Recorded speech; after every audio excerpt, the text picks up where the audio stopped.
Now, let me play a little game here for you. One of Obama's big talking points right now is the gap between the wealthy and the poor and the wealthy and the middle class.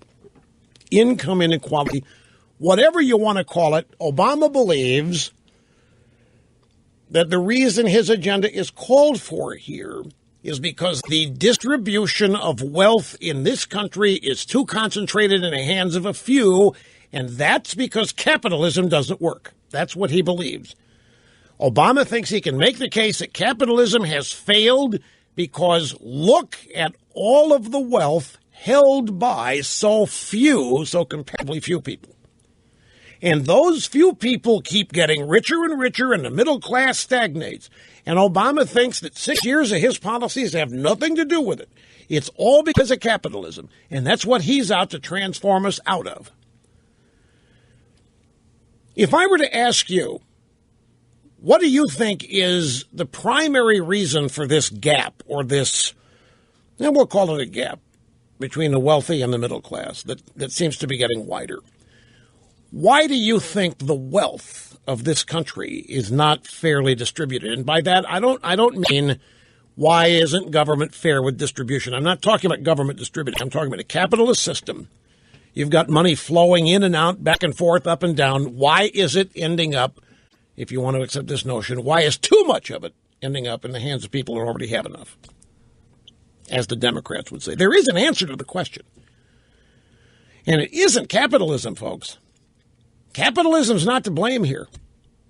Capitalism's fingerprints are not on this gap. Capitalism is nowhere near the answer to the question, why do the rich keep getting richer and the middle class keep stagnating? Capitalism is not a factor. So what is? Well, I'll give you 2 words, but I will then have to explain why. The reason why, I'll give you 4 words.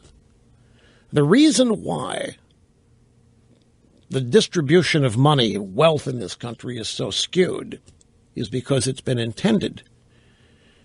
The first 2 words, Federal Reserve.